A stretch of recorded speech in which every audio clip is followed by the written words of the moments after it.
Puducherry French city rotary சங்கம் சார்பில் நோனாங்குப்பம் உதவிக்கரங்கள் சங்க கருத்தரங்க கூடத்தில் தாகூர் கலை மற்றும் அறிவியல் கல்லூரி மாணவர்களுக்கான தன்னம்பிக்கை மற்றும் போதைப் பொருள் தடுப்பு விழிப்புணர்வு முகாம் நடைபெற்றது. நிகழ்ச்சிக்கு முனைவர் அருண் நாகலிங்கம் வரவேற்றார். திட்ட ஒருங்கிணைப்பாளர் ASI ஜெயக்குமரன் தலைமை தாங்கினார். ரோட்டரி சங்கத்தின் தலைவர் வழக்கறிஞர் பரிமளம் முகாமை துவக்கி வைத்தார்.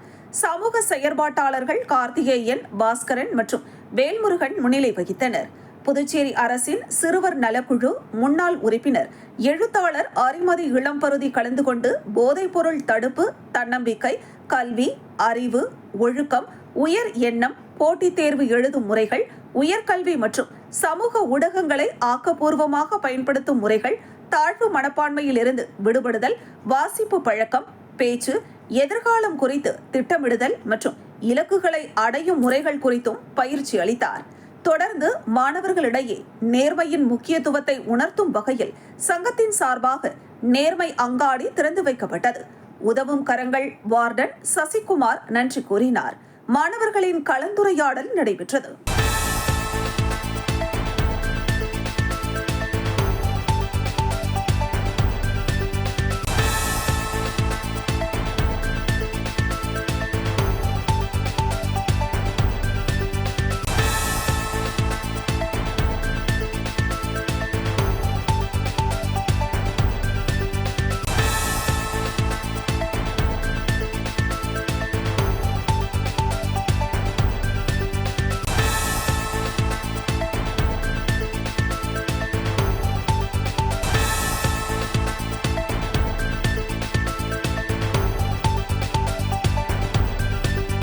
புதுச்சேரி மாநிலம் ஏம்பலம் சட்டமன்ற தொகுதிக்குட்பட்ட கிருமாம்பாக்கம் பகுதியில் உள்ள அருள்மிகு ஸ்ரீ முத்தாலம்மன் ஆலய வளாகத்தில் ஸ்ரீ சீனிவாச பெருமாள் சமேத பத்மாவதி தாயார் திருக்கோவிலில் தனி சன்னதியாக அருள்பாலித்து வரும் இந்து தத்துவ பிரிவுகளில் ஒன்றான வேதாந்தத்தின் விளக்கங்களில் ஒன்றான விசிஷ்டாத்வைதத்தின் முன்னோடியாக விளங்கியவர் ஸ்ரீ வாஷ்யம் என்ற ஓர் உயர்தர உரையை இயற்றிய எம்பெருமான் ஸ்ரீமத் ராமானுஜர் அவதார திருநட்சத்திரமான திருவாதிரை நட்சத்திரத்தையொட்டி 1009ஆம் ஆண்டு பிறந்த தினத்தை முன்னிட்டு காலை 6 மணி அளவில் சிறப்பு திருமஞ்சனமாக பால், தயிர், சந்தனம், தேன், இளநீர், அபிஷேகத்தூள், பழ வகைகள் மற்றும் வாசனை திரவியங்கள் மூலம் சிறப்பு அபிஷேகம் செய்து புத்தாடை மற்றும் மலர்கள், துளசி மாலைகள் போன்ற சிறப்பு அலங்காரங்கள் செய்து மகா தீபாராதனை காண்பிக்கப்பட்டது. இதில் திரளான பக்தர்கள் கலந்து கொண்டு ராமானுஜரின் திருநாமங்களான ஓம் நமோ நாராயணா என்று கூறி வணங்கி சென்றனர். தொடர்ந்து பொதுமக்களுக்கு பிரசாதங்கள் வழங்கப்பட்டன. இந்த நிகழ்ச்சிக்கான ஏற்பாட்டினை சந்தோஷ்குமார் மற்றும் சதாசிவம் குடும்பத்தினர்கள், தனி அதிகாரி மற்றும் பஞ்சாயத்தாரர்கள், ஊர் பொதுமக்கள் செய்திருந்தனர்.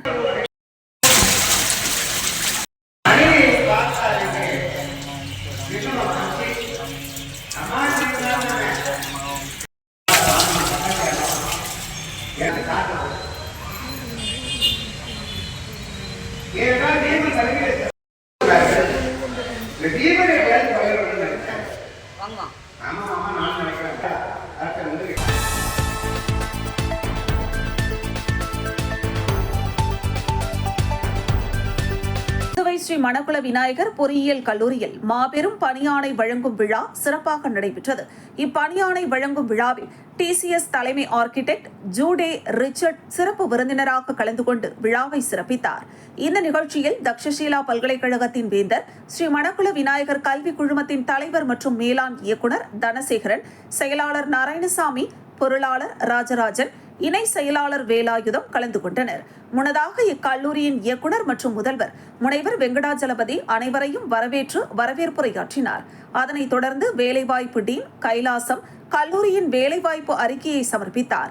இதில் 2025-2026 கல்வியாண்டில் நடைபெற்ற கல்லூரி வளாக நேர்முக காணலில் சுமார் 750க்கும் மேற்பட்ட மாணவ மாணவிகளுக்கு TCS, ஹெக்ஸாவேர், சிடிஸ், ஜோஹோ போன்ற 60க்கும் மேற்பட்ட பன்னாட்டு நிறுவனங்களில் வேலைவாய்ப்பு வழங்கியதை பற்றி எடுத்துரைத்தார்.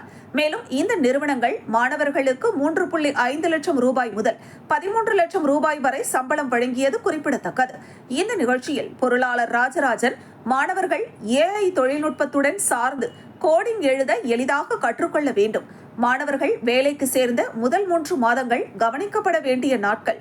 அவர்கள் அனைத்து சூழ்நிலைக்கு ஏற்ப தன்னை ஈடுபடுத்திக் கொண்டு கடினமாக உழைக்க வேண்டும், தங்களுடைய திறனை வெளிப்படுத்த வேண்டும் என்று அறிவுறுத்தினார். தக்ஷஷீலா பல்கலைக்கழகத்தின் வேந்தர் ஸ்ரீ மணக்குள விநாயகர் கல்வி குழுமத்தின் தலைவர் மற்றும் மேலாண் இயக்குனர் தனசேகரன் தனது உரையில் மாணவர்கள் சுய கற்றல் மற்றும் AI தொழில்நுட்ப கல்வியில் சிறந்து விளங்க சுய கற்றல் திறனை வளர்த்துக் கொள்ள வேண்டும் என்றும் இக்கல்லூரி கல்வியுடன் வேலை வாய்ப்பினையும் பெற்று தந்திருக்கிறது என்றும் குறிப்பிட்டார். அவர்கள் தங்கள் பெற்றோர், ஆசிரியர் மற்றும் வேலைவாய்ப்பு ஒருங்கிணைப்பாளர்கள் அவர்களை வாழ்நாளில் மறக்கக்கூடாது. மேலும் அவர்கள் தங்கள் பயின்ற கல்லூரிக்கு தங்களுடைய ஜூனியர் மாணவர்களுக்கு வழிகாட்டுதலை தர வேண்டும் என எடுத்துரைத்தார். சிறப்பு விருந்தினராக TCS தலைமை ஆர்கிடெக்ட் ஜூடே ரிச்சர்ட் கலந்து கொண்டு சிறப்புரையாற்றினார். அவர் தனது உரையில் மாணவர்கள் வேலைக்கு சேர்ந்த முதல் 90 நாட்கள் தங்கள் திறனை வெளிப்படுத்த வேண்டும், தொழில்நுட்ப திறன், தொடர்பு திறன் மற்றும் பன்முக திறமைகளை வளர்த்து கொண்டால்தான் இனிவரும் காலங்களில் நிறுவனங்களின் தொழில்நுட்பம் சார்ந்த எதிர்பார்ப்பினை பூர்த்தி செய்ய முடியும் என்று கூறினார். மேலும் அவர் கூறுகையில், மாணவர்கள் கடினமாகவும் அதே நேரத்தில் புத்திசாலித்தனமாகவும் பொறுப்புடனும் தனது வேலையில் கவனம் செலுத்த வேண்டும், பணி செய்யும் இடத்தில் நம்பிக்கையாகவும் நன்றி சொல்லவும் கடமைப்பட்டிருக்க வேண்டும். தொடர்ந்து சுமார் 750க்கும் மேற்பட்ட மாணவர்களுக்கு பணி ஆணையை வழங்கினார். இவ்விழாவில் கல்லூரியின் அனைத்து டீன்கள், தேர்வுத்துறை கட்டுப்பாட்டாளர், துறை தலைவர்கள் மற்றும் அனைத்து துறை வேலைவாய்ப்பு ஒருங்கிணைப்பாளர்கள் அனைவருக்கும் நினைவு பரிசுகளை வழங்கி கௌரவித்தார். இவ்விழாவில் கல்லூரியின் அனைத்து டீன்கள், தேர்வுத்துறை கட்டுப்பாட்டாளர், துறை தலைவர்கள், பேராசிரியர்கள் மற்றும் சுமார் 800க்கும் மேற்பட்ட மாணவ மாணவிகள் கலந்து கொண்டனர். நிறைவாக AITS துறை தலைவர் முனைவர் மதுசூதனன் நன்றி உரை வழங்கினார். தக்ஷஷீலா பல்கலைக்கழகத்தின் வேந்தர் ஸ்ரீ மணக்குள விநாயகர் கல்வி குழுமத்தின் தலைவர் மற்றும் மேலாண் இயக்குனர் தனசேகரன், TCS தலைமை ஆர்கிடெக்ட் ஜூடே ரிச்சர்ட், பொருளாளர் ராஜராஜன், இயக்குனர் மற்றும் முதல்வர் முனைவர் வெங்கடாஜலபதி, வேலைவாய்ப்புத்துறை டீன் முனைவர் கைலாசம், முனைவர் ஜெயக்குமார், ஆராய்ச்சி மற்றும் மேம்பாட்டுத்துறை டீன் முனைவர் வேல்முருகன், அகாடமிக் டீன் முனைவர் அறிவழகர் மற்றும் வேலைவாய்ப்புத்துறை பயிற்சி தலைவர் முனைவர் மதுசூதனன் மற்றும் துறை தலைவர்கள் பங்கு பெற்றனர். வாழ்வினில் செம்மையை செய்பவள் நீயே, மாண்புகள் நீயே, உந்தன் துணை வேண்டும், உந்தன் அருள் வேண்டும், என்றும் ஜெயமாக உந்தன் வரம் வேண்டும்.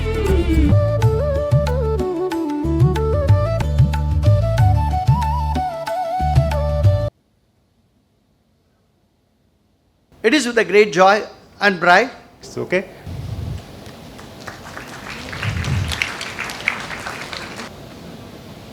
Dr. K. Velmur.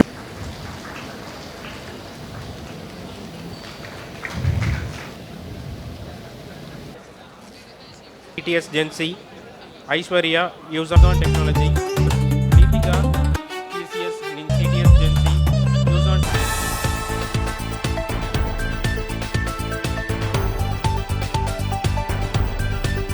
புதுச்சேரி மாநிலத்தில் மிகவும் பிரசித்தி பெற்ற பரிகார ஸ்தலமாக விளங்கும் பிள்ளையார்குப்பம் அருள்மிகு ஸ்ரீ கூத்தாண்டவர் திருக்கோவிலில் கும்பாபிஷேக விழா கடந்த மார்ச் மாதம் 8ஆம் தேதி வெகு சிறப்பான முறையில் நடைபெற்றது.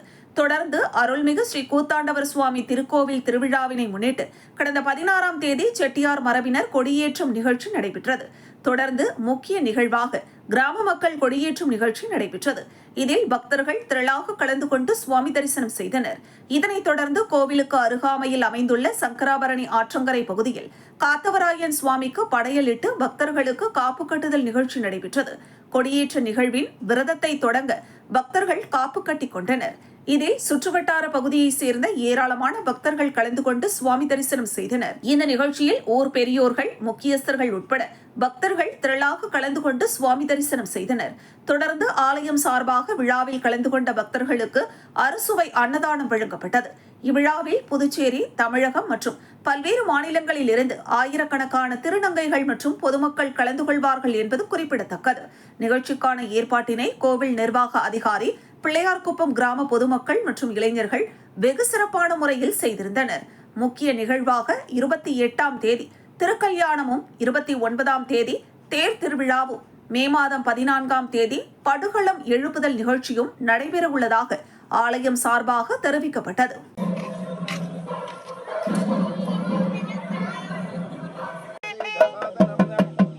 गणपतिं स्मरामि ध्यायामि आवाहयामि आसनं समर्पयामि अक्षतान् समर्पयामि सर्वेषां परिमल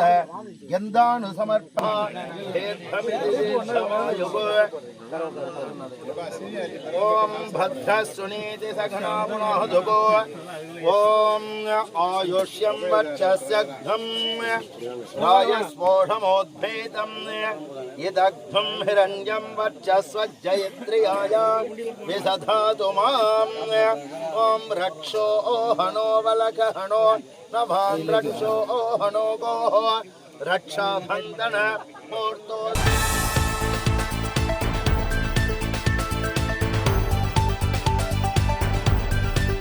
தமிழகத்தில் நாளை நடைபெறவுள்ள சட்டமன்ற தேர்தலில் கை சின்னத்தில் வேட்பாளராக வாக்குகள் சேகரித்த சந்திரசேகரனுக்கு வேளாண்மை மற்றும் உழவர் நலத்துறை அமைச்சர் MRK பன்னீர்செல்வத்தின் ஆலோசனைப்படியும் கடலூர் கிழக்கு மாவட்ட பொருளாளர் கதிரவன் ஆணைக்கிணங்க கடலூர் வடக்கு ஒன்றிய செயலாளர் தனஞ்செழியன் அறிவுறுத்தலின்படி மதசார்பற்ற முற்போக்கு கூட்டணியின் வெற்றி வேட்பாளர் சந்திரசேகரனை ஆதரித்து கை சின்னத்திற்கு வாக்கு கேட்டு கடலூர் வடக்கு ஒன்றியம் மலையபெருமாள் அகரம் ஊராட்சி குட்டியாங்குப்பம் பகுதிகளில் கடலூர் கிழக்கு மாவட்ட இளைஞரணி துணை அமைப்பாளர் மணிகண்டனின் தலைமையில் ராஜேந்திரன் விளையாட்டு மேம்பாட்டு அணி அமைப்பாளர் உதயகுமார் பிரதிநிதி கோதண்டபாணி சுந்தரமூர்த்தி கோபால் ராமகிருஷ்ணன் இவர்களின் முன்னிலையில் கிளைக்கழக நிர்வாகிகள் இளைஞரணி நிர்வாகிகள் 100க்கும் மேற்பட்ட மகளிரணி நிர்வாகிகள் பெருந்திரளாக கலந்து கொண்டு வீடு வீடாக சென்று வெற்றியின் சின்னம் கை சின்னத்திற்கு வாக்குகள் சேகரித்தனர்.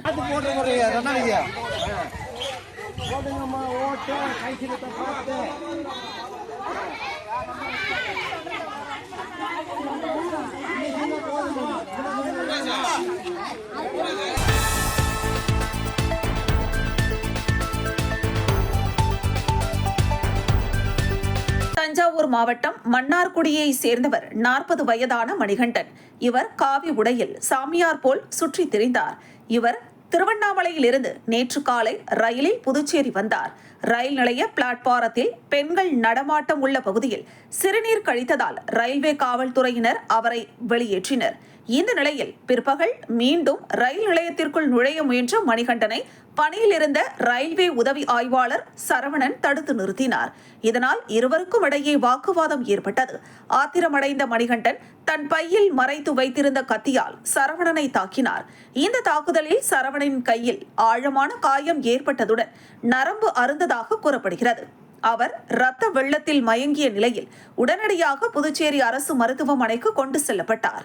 பின்னர் மேல் சிகிச்சைக்காக ஜிப்மர் மற்றும் அடுத்து சென்னை மருத்துவமனைக்கு மாற்றப்பட்டு தீவிர சிகிச்சை அளிக்கப்பட்டு வந்தது. சம்பவத்திற்கு பிறகு அருகில் இருந்த காவல்துறையினர் மணிகண்டனை மடக்கி பிடித்து கைது செய்தனர். விசாரணையில் அவர் போலி சாமியார் வேடத்தில் ஊராக சுற்றித் திரிபவர் என்பது தெரிய வந்தது. பின்னர் நீதிமன்றத்தில் ஆஜர்படுத்தப்பட்ட அவர் காலாப்பட்டு மத்திய சிறையில் அடைக்கப்பட்டார். இந்த சம்பவம் புதுச்சேரி முழுவதும் பெரும் பரபரப்பை ஏற்படுத்தியுள்ளது.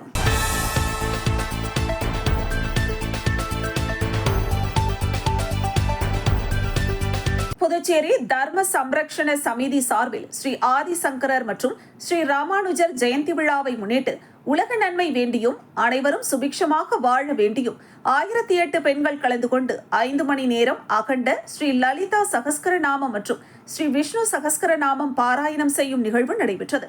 இதில் 1008 பெண்கள் கலந்து கொண்டு உலக நன்மைக்காக பாராயணம் செய்தனர். இதற்கான ஏற்பாடுகளை தர்ம சம்ரக்ஷண சமிதி சார்பில் சிறப்பாக செய்யப்பட்டிருந்தது.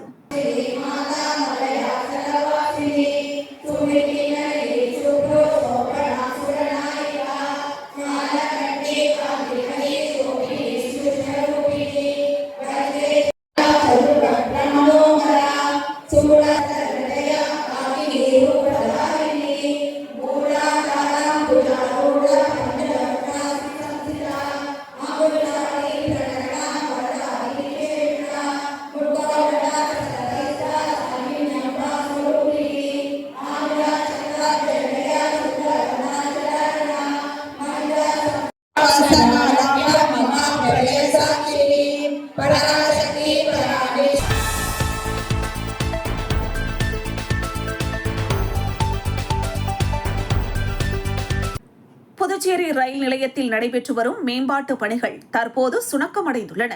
சட்டசபை தேர்தலில் வாக்களிக்க வெளிமாநில தொழிலாளர்கள் தங்களது சொந்த ஊர்களுக்கு திரும்பி சென்றதால் கட்டுமான பணிகள் பெரிதும் பாதிக்கப்பட்டுள்ளன. மத்திய அரசின் அம்ரித் பாரத் நிலையம் திட்டத்தின் கீழ் தெற்கு ரயில்வே சார்பில் 93 கோடி ரூபாய் மதிப்பில் புதுச்சேரி ரயில் நிலையத்தை மேம்படுத்தும் பணிகளை பிரதமர் நரேந்திர மோடி கடந்த ஆண்டு தொடங்கி வைத்தார். இந்த திட்டத்தின் மூலம் ரயில் நிலையம் முழுமையாக புதுப்பிக்கப்பட்டு நவீன வசதிகளுடன் மாற்றப்பட உள்ளது. இதன் ஒரு பகுதியாக பார்சல் அலுவலகம், ரயில்வே காவல் நிலையம், டிக்கெட் பரிசோதகர்கள் அலுவலகம், லோகோ பைலட் ஓய்வறைகள் போன்றவை தனித்தனியாக அமைக்கப்பட்டுள்ளன. மேலும் பயணிகள் காத்திருப்பு அறை, நடை மேம்பாலம், லிப்ட், எஸ்கலேட்டர், உணவகம் மற்றும் வாகன நிறுத்துமிடம் போன்ற முக்கிய வசதிகளும் புதிதாக அமைக்க திட்டமிடப்பட்டுள்ளது. இந்த பணிகளை மேற்கொள்ள பழைய கட்டிடத்தை இடிக்கும் பணி நடைபெற்று வந்தது. ஆனால் அந்த இடிப்பு பணி மெதுவாக முன்னேறி வந்த நிலையில் தற்பொழுது முற்றிலும் நின்றுவிட்டது. தேர்தல் காரணமாக தொழிலாளர்கள் திடீரென வேலை விடுப்பு எடுத்தது இதற்கு காரணமாக கூறப்படுகிறது. கடந்த ஒரு மாதத்திற்கும் மேலாக இந்த இடிப்பு பணி நடைபெறாமல் உள்ளதால் திட்டத்தின் காலக்கெடு பாதிக்கப்படும் நிலை உருவாகியுள்ளது. திட்டமிட்டபடி இந்த ஆண்டு இறுதிக்குள் புதிய ரயில் நிலைய கட்டிடம் பயன்பாட்டிற்கு வருமா என்கிற கேள்வி எழுந்துள்ளது. இதனால் பயணிகளும் பொதுமக்களும் அதிருப்தி அடைந்துள்ளனர். விரைவில் பணிகள் மீண்டும் தொடங்கி திட்ட காலத்திற்கு உட்பட்டு நிறைவேற்றப்பட வேண்டும் என பொதுமக்கள் எதிர்பார்க்கின்றனர்.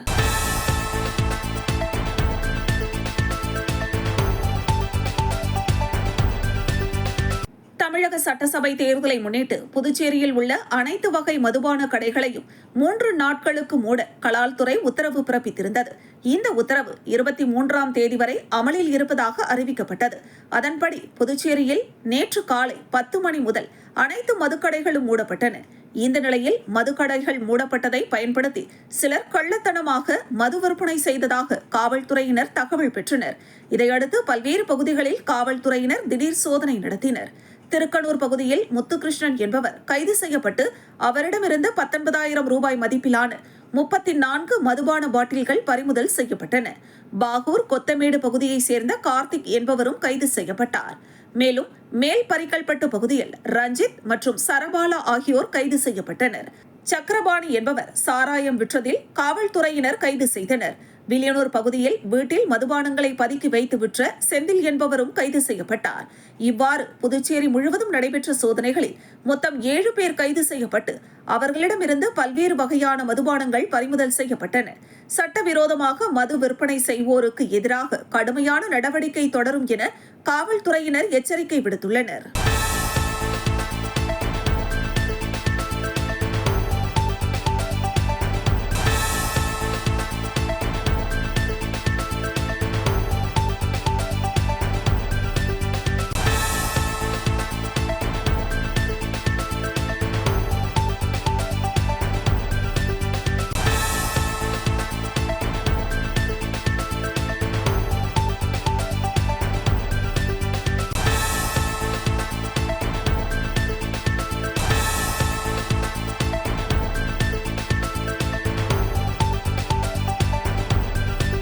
புதுச்சேரியில் அக்னி நட்சத்திரம் தொடங்குவதற்கு முன்பே கடும் வெயில் தாக்கம் அதிகரித்து 95.2 டிகிரி வரை வெப்பநிலை பதிவாகியுள்ளது.